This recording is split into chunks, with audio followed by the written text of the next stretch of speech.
From what we have gathered from Gauss's law and Coulomb's law, let us summarize them in the form of an interesting triangle where the vertices would be either the charge density or the potential, the electrostatic potential or the electric field. So, let us call this as a rho, V and E triangle. Rho is the charge density, V is the potential and E is the electric field. So, let us draw a triangle which is say big enough, and so that we have a rho here at this vertex, and we have a potential here. Remember, potential is often written with a phi scalar potential. Here we will write the electrostatic potential with V. So, we have this Laplace's equation which is minus rho by epsilon 0, which means that if you know V, take the Laplacian of that, and that will give us this rho or the charge density. Or suppose you know the charge density and you want to calculate the potential, that is from these integral formula, which is say rho dV prime divided by r minus r prime, or which we called as r, and this r is equal to say r minus r prime, okay, and this is actually the magnitude of r. Similarly, if you know the E, then this is the differential form of Gauss's law, where you write down this, take the divergence of that, and that will give you the charge density, which is rho over epsilon 0. So, divergence of the electric field is rho over epsilon 0. So, you know, assuming that you know electric field, you can take the divergence and get the this charge density. Similarly, if you know E, say, or rather if you know rho, then you can get the electric field using this Coulomb's law, which is rho dV prime divided by these r square. Okay. And similarly, V and E also have a some familiar relation, E equal to minus gradient of V, and V is equal to minus E dot dl, or the line integral of that. So, if you know V, you can take a gradient of that to get the electric field with the directions inbuilt into this gradient, and when you know the electric field, you can take a line integral over some length element, and that will give you the potential. So, this triangular relationship between them, when you know one quantity, you can get the other. Let us move on with these discussion of electrostatics, and to begin with, let us talk about dielectrics, and what are dielectrics, what are free and bound charges, what are dipole moment, or what is the definition of dipole moment, the polarization, Gauss's law, and importantly a vector called as a D vector, and hence we will do the solution of Laplace's equation, which are by this separation of variables in the Cartesian spherical polar or maybe even a cylindrical coordinate system. We will not do a very rigorous analysis of it, but we will only do the amount that is necessary for learning, and then we will do some examples. So, the question is, what are dielectrics, what are their properties, why are they important, and why should we study them, and in this electrostatics or electrodynamics module of the course. So, the dielectrics are really poor conductors of electricity because of the absence of any loosely bound charges to conduct electricity, which means that if you really divide all the materials that we are aware of into conductors and insulators, and conductors are characterized by a lot of available electrons for conducting electricity. So, if you put a small bias or put a small voltage difference, there will be current flowing in the circuit, and in insulators there are no such, absolutely no free charges, and there is a large band gap of these materials which make them insulating, that is, they do not conduct any electricity. The dielectrics are actually closer to the insulators. In fact, they have no charges to conduct, but they host large electric fields, they store electrical charges, they have very high specific resistance, and they have high negative coefficient, temperature coefficient of resistance. There is an important property, in fact metals have positive temperature coefficient of resistance, which means that as the temperature is increased, the resistivity or the resistance increases. The reverse happens in the dielectric. So, when a dielectric is placed in an external electric field, the positive charges are displaced in the direction of the field. So, these are the neutral atoms, and these neutral atoms kind of acquire a dipole moment. So, we have these atoms which are like this positive in the nucleus, positive charges in the nucleus, and there are negative charges. And when we put them in the electric field, they sort of have this oblong shape, where the positive charges are along the direction of the field. So, let us say these are the positive charges and these are the negative charges, and the atom actually acquires an induced dipole moment, and these are important properties of these dielectrics. So, this polarization that happens because of this separation of the positive and negative charges, that creates a strong internal field, and this internal field is in the direction which is opposite to the external field, applied field, and hence it reduces the overall electric field in the material, and that is why they are important, and they have. So, when you apply an external electric field, the field that is developed inside the material is lesser than that, because there is an internal field that develops because of this polarization of charges, which is in the opposite direction to the external field. Now, there is a quantity that we will talk about, it is called as a dielectric constant, which is a measure of these polarization, the polarization of charges that we are talking about. And substances with a low dielectric constant are, say for example, vacuum or some gases, helium and nitrogen gases, which are there in the atmosphere. And then materials with moderate dielectric constants are ceramics, distilled water, paper, etc., mica, polyethylene and glass, and high dielectric constants are mostly metal oxides, say for example, aluminum oxide and so on, which are more insulators. So, what happens is that let us see a schematic diagram of a dielectric. So, let me use a color. So, this are these negative charges, and then there are positive charges and so on. So, these are negative and positive, positive and negative and so on. So, these are the negative charges here, and there are these positive charges here. Sorry, this is a positive charge, a negative charge, a positive. So, positive, negative, positive, and it happens in both the sides, and positive, negative, positive, positive, negative, positive and so on.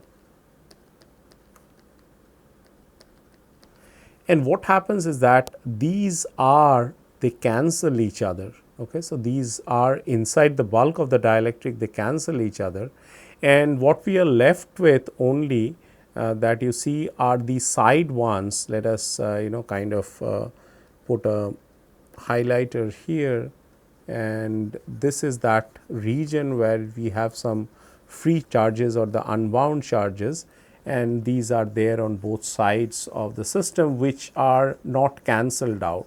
And as I said, that there is an external field that is there, and these external field is say in this direction, and then there is a field that is produces in this. So, external field is shown inside, and there will be a field inside that will be in the other direction, effectively reducing the field. And these yellow shaded region contains charges which are free charges, and the charges inside are bound charges, because they would form simply bound, they are bound here and so on. So, there are these bound charges do not take place in conduction, and that is why they are more closer to the behavior of insulators, and we have only some free charges at the edges of the sample. Okay.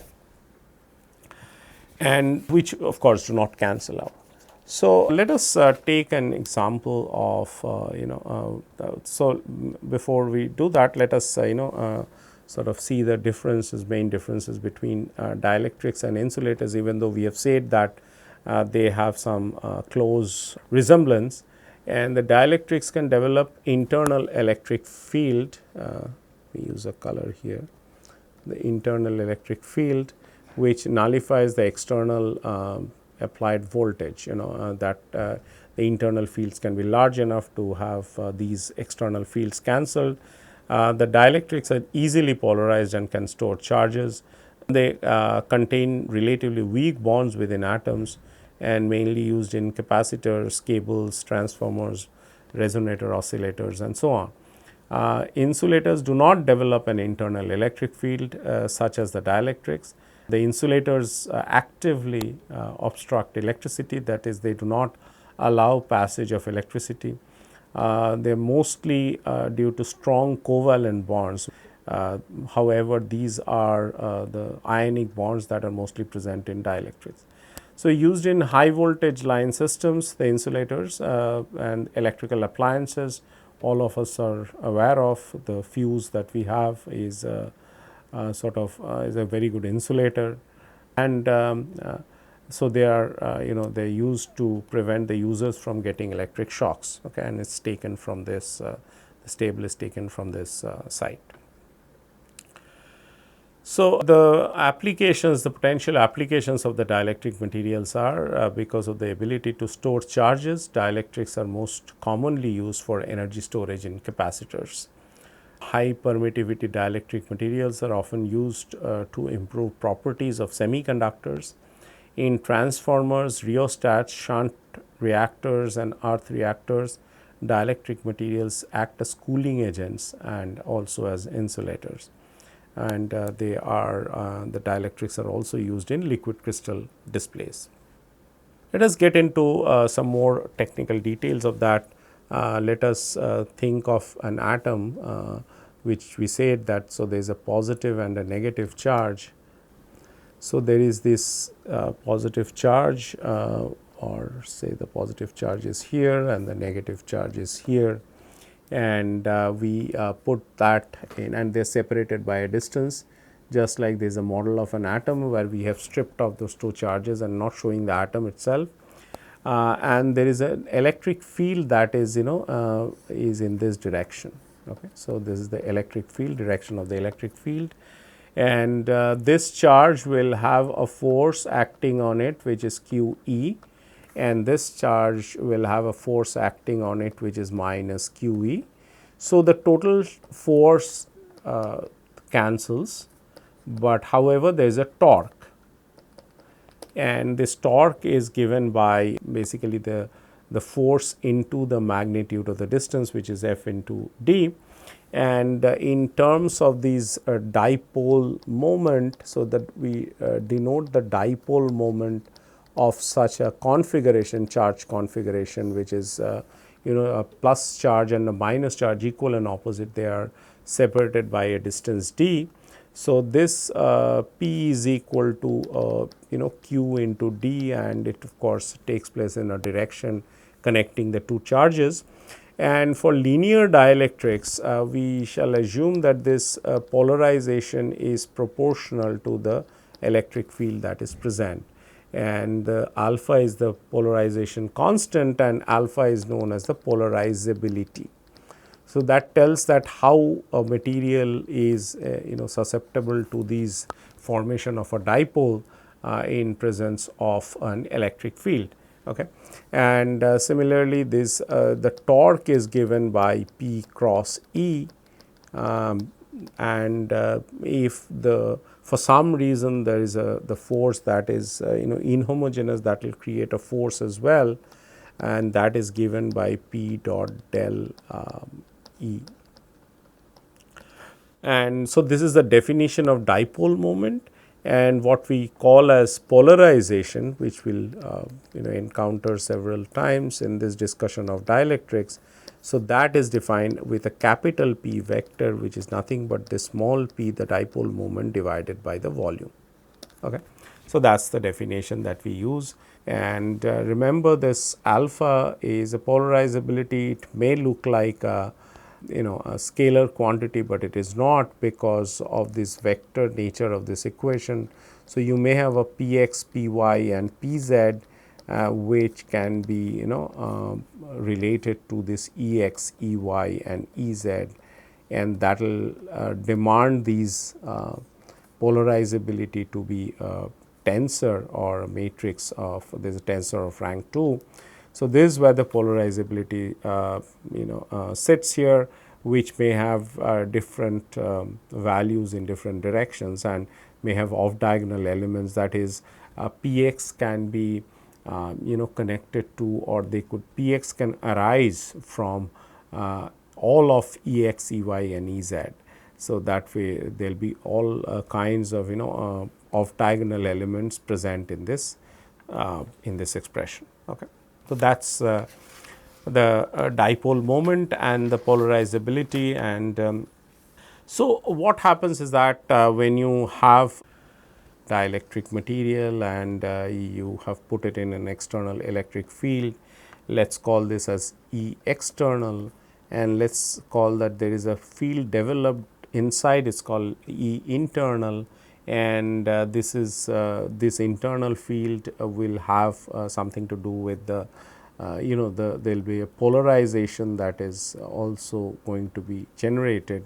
So, your effective field inside is equal to the E external minus the E polarization, and that is an important expression, that this is the how the electric field inside a dielectric is modified.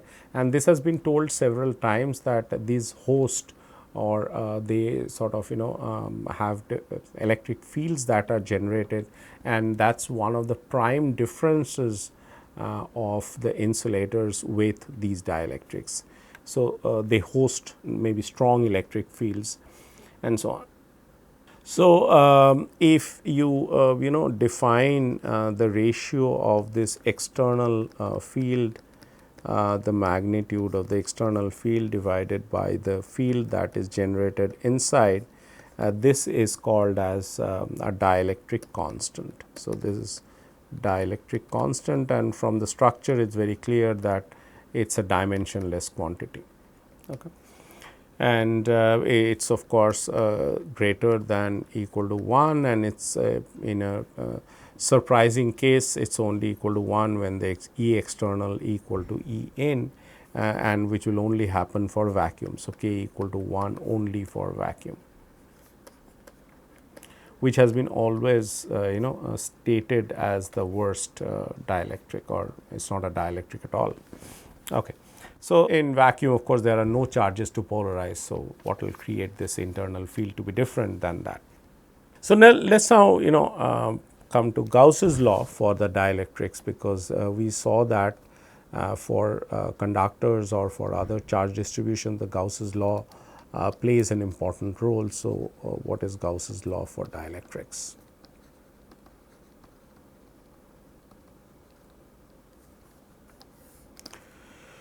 Okay. So, the Gauss's law is written as this internal field, or that we have just written down, and then the ds, ds is the area element, and this is equal to 1 by epsilon. Now, epsilon is the permittivity of the dielectric medium, and it is different than the permittivity of free space. So, 1 by epsilon, and we have q free, that is the free charges. Now, this is important because we have already shown that there are free charges and bound charges in a dielectric.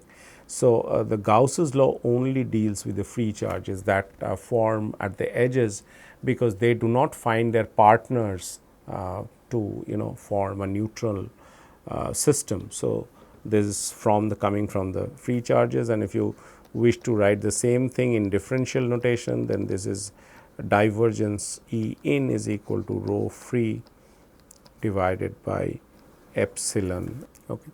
And so, this permittivity will get carried everywhere, and it accounts for the presence of the dielectric, and this epsilon will remind us that it is different than the vacuum that we are talking about, a different system other than vacuum. Okay. So, once we have talked about Gauss's law, let us talk about the free and bound charges.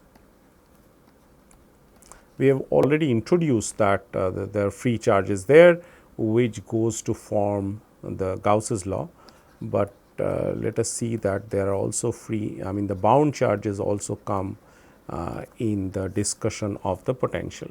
So, we write down the electrostatic potential inside a dielectric to be equal to 1 over 4 pi epsilon 0 integral of r dot p, this is r prime, that is the form of the potential.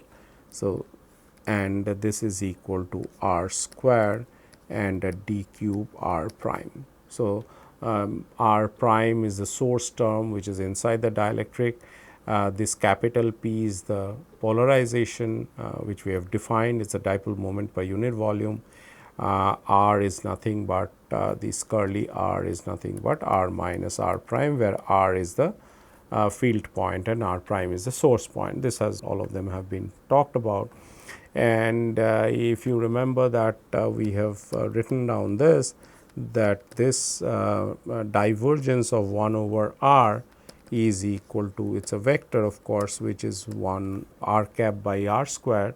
So, when you have this r cap by r square here in the equation that is above this, we can write down the potential form as, or form of the potential as 1 over 4 pi epsilon 0, and we have a p dot gradient of 1 over r and a d cube r. So, what we have just done is that we have replaced this r over r square by this gradient of 1 over r in this, and they have written as p dot of that gradient of r. And this has to be now solved, and the only way to solve it is that use an integration by parts, take this as a first function and the other one as the second function. So, this v, so this is the standard notation that is used.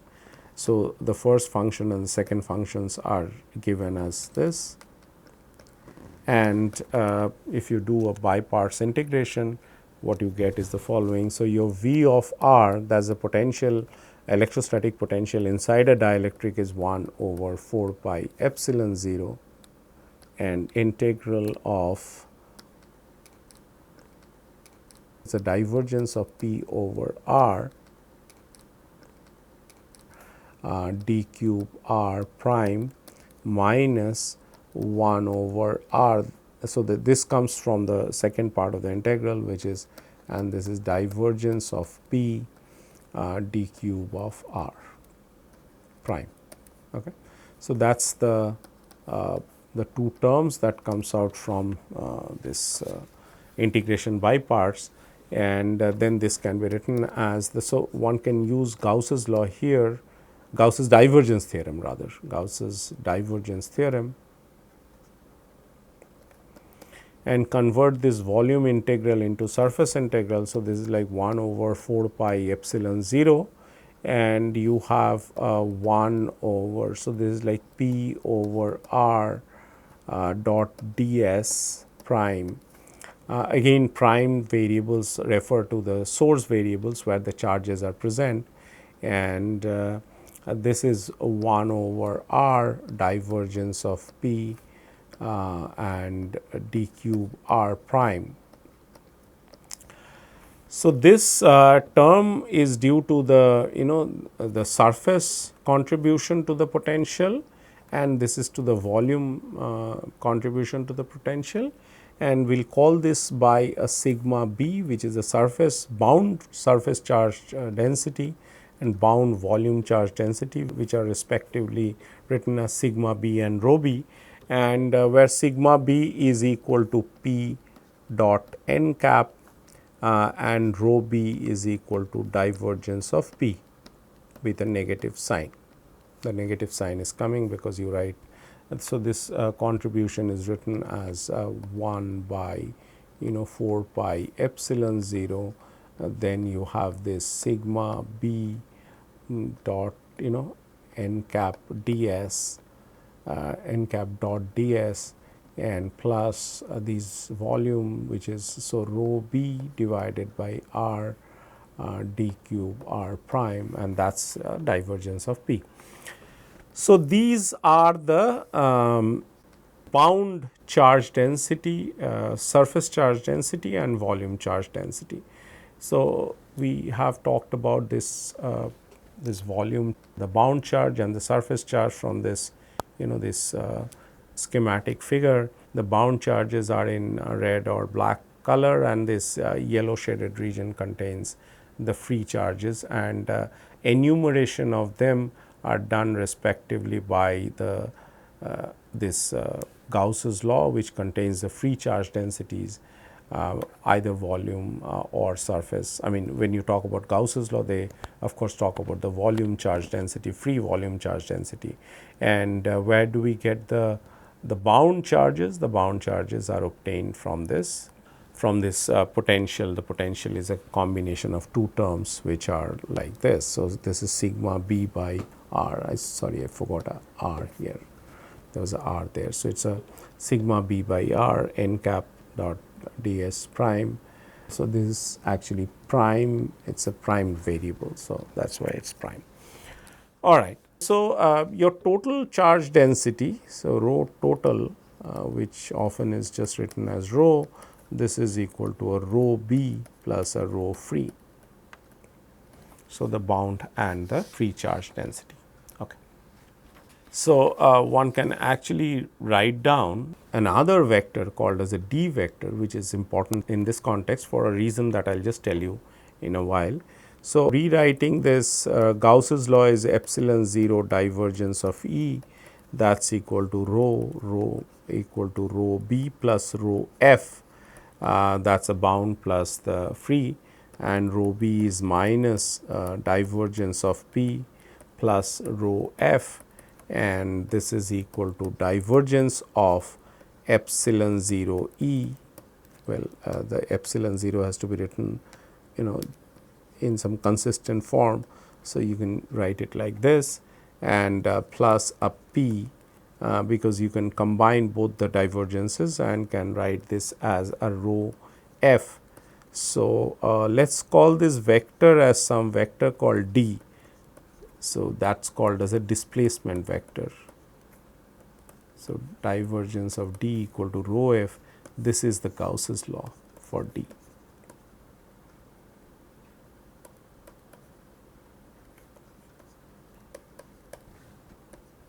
Okay. Even though it has Gauss's law, but there will be no Coulomb's law for d. So that's a little misleading.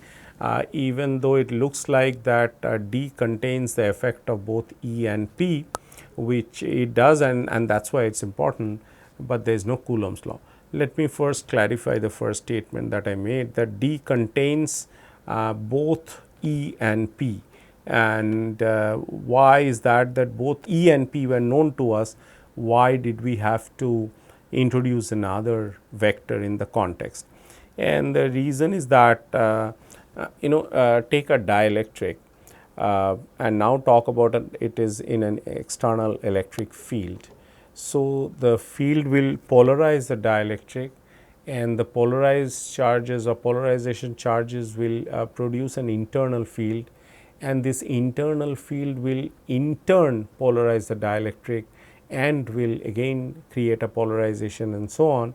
So there is an infinite loop that goes on, like the external field, it polarizes the system, polarization creates its field, that field will again polarize and will create a polarization, again will have a a field due to that.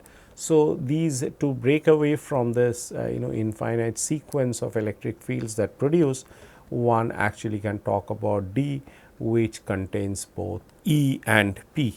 Okay. So going a step further, we can write down this electric field, which is equal to say sigma free minus P divided by epsilon 0. Now, if you write it in vector form, then there is a so sigma is really a number, but you can think that it is on a surface, and the surface has a direction which is perpendicular to the surface, and this is divided by this epsilon 0. If you are uncomfortable about that, we can put a magnitude here everywhere.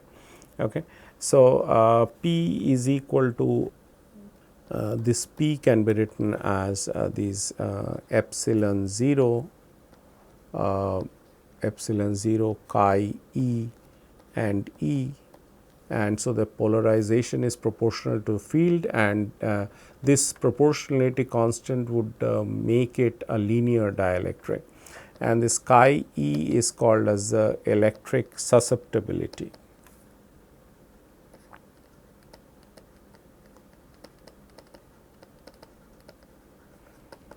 Okay. And so this E can be really written as the sigma free over epsilon 0 1 divided by 1 plus chi E. So, it's clear to I mean it's very apparent that the electric field inside a dielectric is reduced by this factor. Okay. So, this factor reduces the field in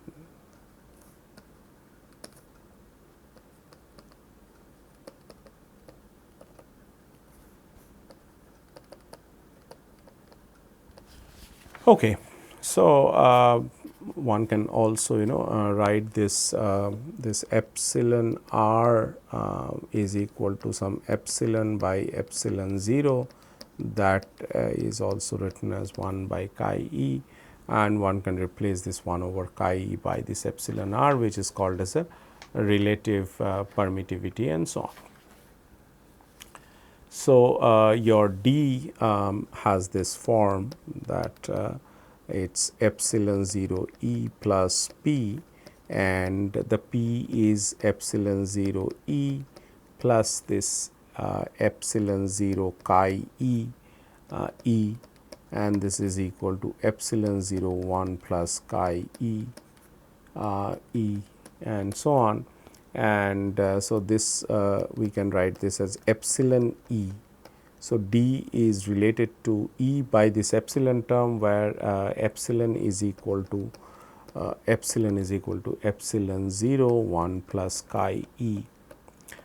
So, chi E is of course 0 when you have epsilon equal to epsilon 0, and that happens in vacuum. So, epsilon r or the relative permittivity can also be used. Okay. So, we come to that second note that we have talked about, that in spite of there being Gauss's law for this electric field or electric displacement vector. So, if I have not written it, so D is equal to the electric displacement vector.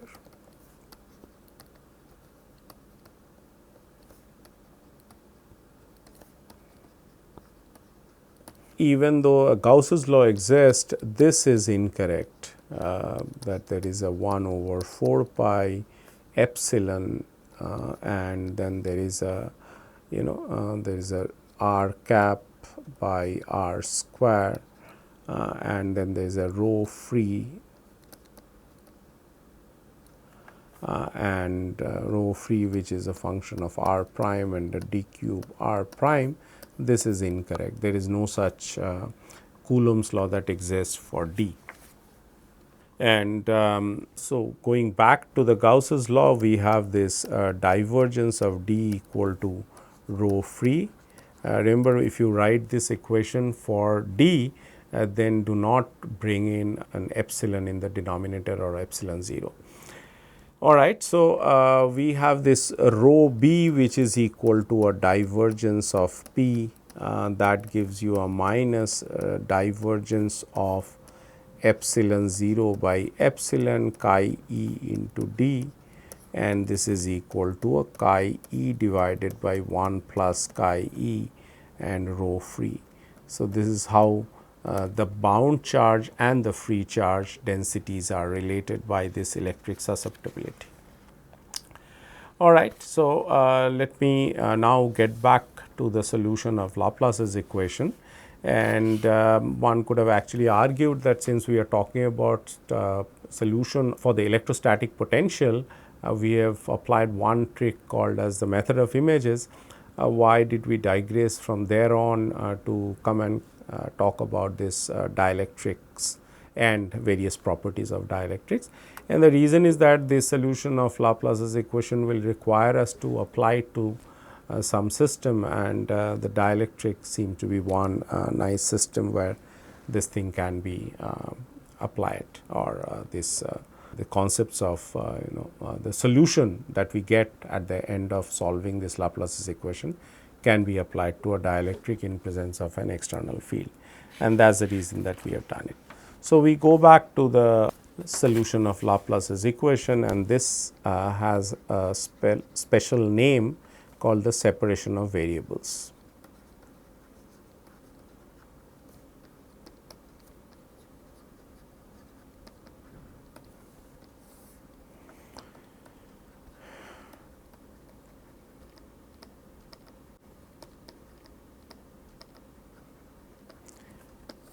We will demonstrate the separation of variables in the Cartesian coordinate system, but we will be more interested in the spherical polar coordinate system. Say dielectric, which is spherical in shape, is put in an electric field, and so on. So, let us just start with 1D in Cartesian coordinate system. We will not do anything more than just simply writing down. So, is Laplacian of v equal to 0, and then in 1D we just have one variable. So, it is equal to 0, and that tells us that dv dx is equal to constant, say for example, a constant say c, and hence v of x is equal to c1 x or cx plus d. So, that is the solution in 1D, and c and d are constants that need to be fixed based upon the conditions that are given, that maybe that potential at x equal to say 1 centimeter is something, and potential at the origin is equal to 0, which will set d equal to 0. We will not go into specifics of this is too simple, and let us just leave it at that. Let me do it in 2D, which will be a little more involved and closer to what we know of. So, let us just draw the coordinate axis. So, this is x axis and this y axis, and maybe this is z axis. Okay. And we have so along this, so we have this plate, the two parallel plates. Let me use a color here.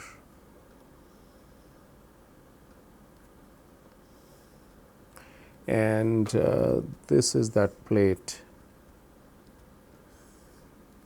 and so that is the plane, and let us say these are kept at v equal to 0, and well, instead of this, let me use v here.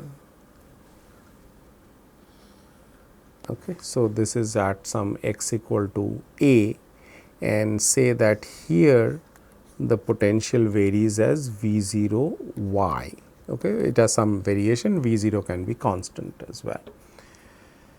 So, this is where this the potential, these are two plates which are kept on these plane, the xy plane, and these two sides are kept at, this side and this side are kept at v equal to 0, and then we are planning to solve this problem. So, this is a problem in 2D where we have the d2v dx2. So, let us write it with a partial derivative. So, del 2v del x2 plus del 2v del y2, this is equal to 0, and the boundary conditions, these are important to set the boundary conditions. In the last problem we ignored it because the boundary condition is too simple. So, the one boundary condition here is that v equal to 0 at y equal to 0. Okay. To v equal to 0 at y equal to a. 3 v equal to v 0 y, it can be a constant at x equal to 0, and finally, the trivial condition is that v is equal to 0 at x equal to infinity. Okay. So, far away from this arrangement. So, there are two plates, conducting plates, and where they are kept at different potential, which are shown here, and the question is that you obtain the electrostatic potential everywhere by solving this equation, the Laplace's equation. So, what we do is that we write this v x y, this is equal to say some function which is solely a function of x, let us call it x of x and then y of y. If you put it in the equation, we get d2x dx2 plus 1 by y, well, I will write it as capital Y because that is a function, d2y dy2. Note that these x and y, x of x means that x is the function and x is basically a function of that. So, x is a variable, small x, capital X is a function. So, capital X is a function of small x, capital Y is a function of small y, and so on. So, this is a very nice improvement of this, because if you look at this equation, the equation that we started with, this one, this equation is a partial differential equation, and which has been converted into, so one PDE or the partial differential equation is converted into two ordinary differential equation, and this is easier to solve. And one option is that each one of them, it's a sum of two terms. One term is a function of x only, the other term is a function of y only. If the sum of them have to be 0, then the one trivial solution is that each one of them is equal to 0 individually, but that will not give us anything. So, what we need is that to get a non-trivial solution, and in non-trivial solution what we do is that we write down the first term as some constant C1. So, 1 by x d2x dx2, that is equal to C1, and this 1 by y d2y dy2. Make sure that you write the numerator, I mean in the numerator the function x or function y will appear and also at the front, but when you take a derivative with respect to this one that is here in the denominator, they are variables. Okay. And this is equal to say minus C1, because then only, and C's are non-zero constants. So, what you can do is that you can take C1 equal to k square and C2 equal to minus k square. In this particular case, you cannot take the other choice, that is C1 equal to minus k square and C2 equal to k square, for reasons that will become clear later. So, that this gives d2x dx2, this is equal to k square x, and d2y dy2, this becomes equal to minus k square y. Okay. So, the first one has a solution, that is x has a solution, a e to the power k x plus b e to the power minus k x, and y has a solution which is equal to c sine k y plus d cos k y.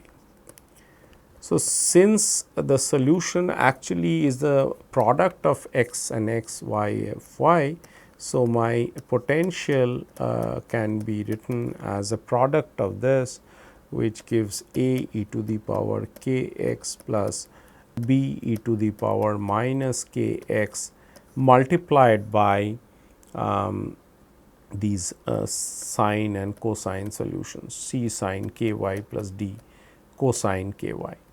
So, now it is important that we find this a, b, c, d, because this really does not specify a solution. A, B, C and D are unknown constants. So, this gives a family of solutions, and what we do is that let us introduce the fourth boundary condition, that is V equal to 0 at x equal to infinity. So, applying fourth boundary condition, let me sort of name them, so that this is 1, 2, 3, 4. So, from 4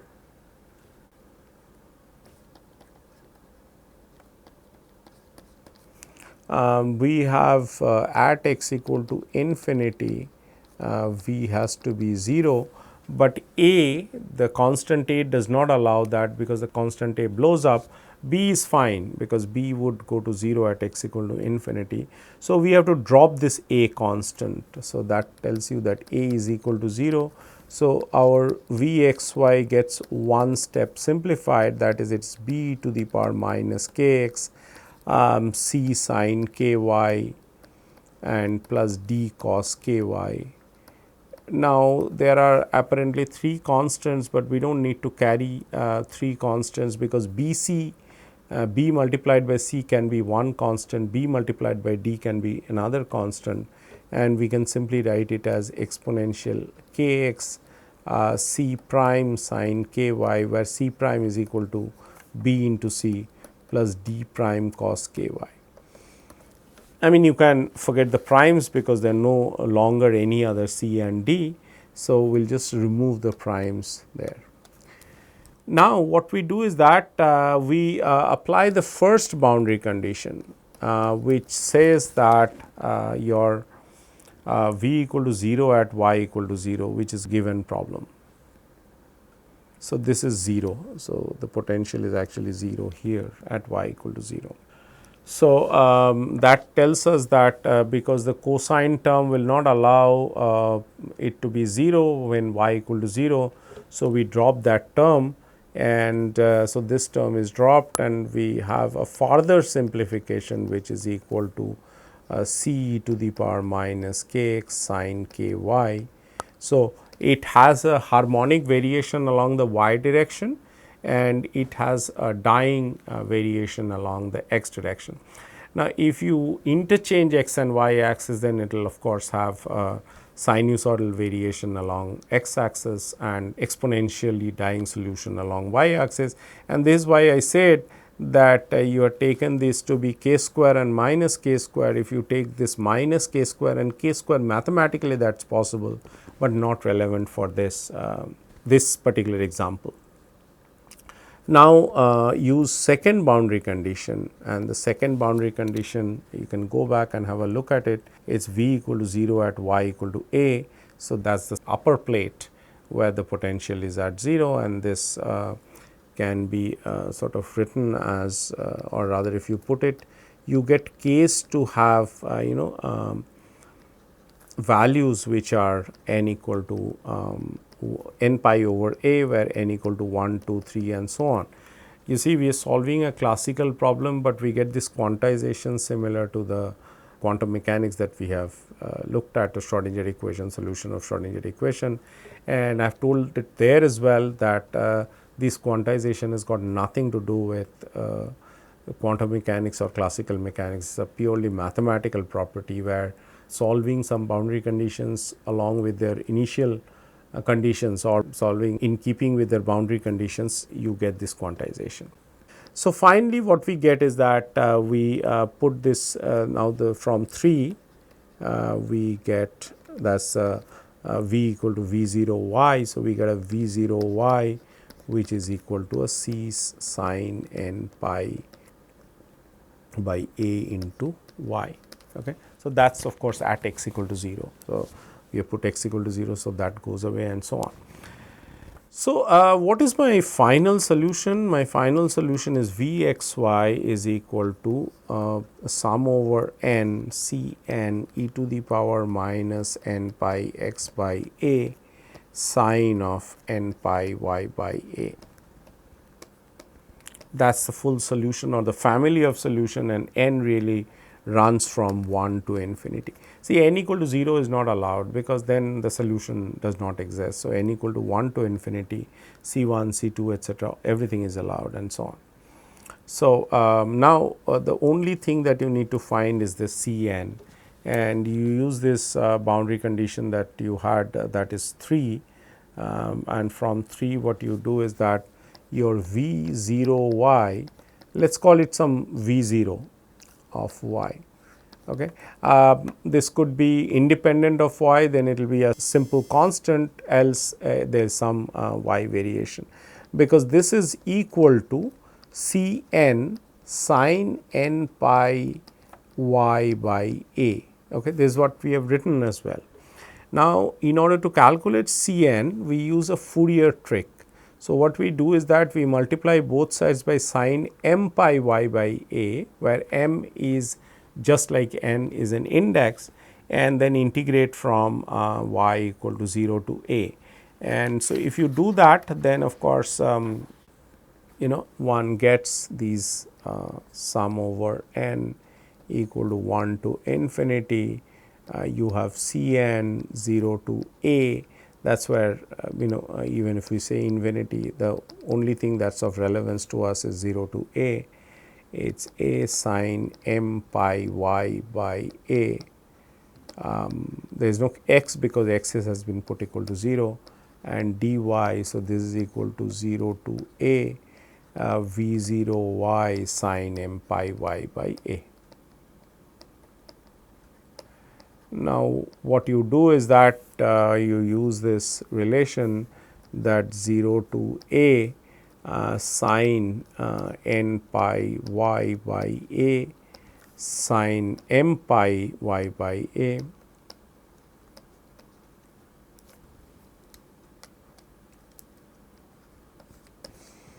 dy. This is equal to a by 2 delta m n. It is a Kronecker delta, which means that if m is not equal to n, this is equal to 0. This integral does not give any finite value, and if m is equal to n, then there is a by 2. So, this frees these C n, which means it makes it free, and you get a 2 by a C n equal to 2 by a 0 to a V 0 y sin n pi y by a dy.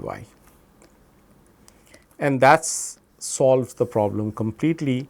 There was one unknown, which was C n. So, put it in this solution, and one can actually solve this, provided you know V 0. Suppose V 0 equal to 0, or V 0 y equal to V 0, then that gives us C n equal to 2 V 0 by n pi, which is 1 minus cosine n pi, and this is equal to 0 for n even, and this is equal to 4 V 0 by n pi for n equal to odd. Okay. So, you have an even odd problem, and so on, and nevertheless, I mean the problem is completely solved. Okay. I will simply now write down these solutions for the this spherical polar coordinate system and cylindrical coordinate system, and you can look at the detailed solution either in Griffiths or in some other book of electrodynamics. So, spherical polar coordinate system has all these r, theta and phi. So, your r is equal to r theta phi, and so we solve Laplace's equation there. And the solution is you can this is usually true that V of r, you can think that it is a function of r and theta. So, that the phi really does not make too much of a difference, and writing down the Laplacian in spherical polar coordinate system, we have a del v, this 1 by r square del r of r square del v del r plus 1 over sin theta del theta of sin theta del v del theta. that is the separation of variable gives. So, this term is completely dependent on r and this term is completely dependent on theta. There is no phi dependence because the potential is simply equal to it is a function of r and theta. So, if you now solve each one of them, the r solution gives r of r is equal to a r to the power m plus b divided by r to the power m plus 1, and this theta of theta, which is a solution which is a function of theta. So, what we do is that v of r theta is equal to r of r, just like x of x, and this theta of theta. And so, the r solution is like that, and the theta solution is like this. It is equal to p, say m cos theta. P m are the Legendre polynomials with some properties, that is when m is even, like P m x is equal to P m of minus x for even m, and this is equal to also this plus minus. So, even and let me write it together, even odd. So, the lower sign is for odd and the upper sign is for even, and P m of 1, which is cos theta equal to 1, is equal to 1 for all m, and so on. And one writes down the solution as v of r theta is equal to these r of r, theta of theta, and one gets this solution as sum over m a r m plus b r m plus 1 and a p m cos theta. So, that is the solution for this spherical polar coordinate system. Once again, here one has to solve this a and b for this given case, and will again only write down the solution for the cylindrical coordinate system.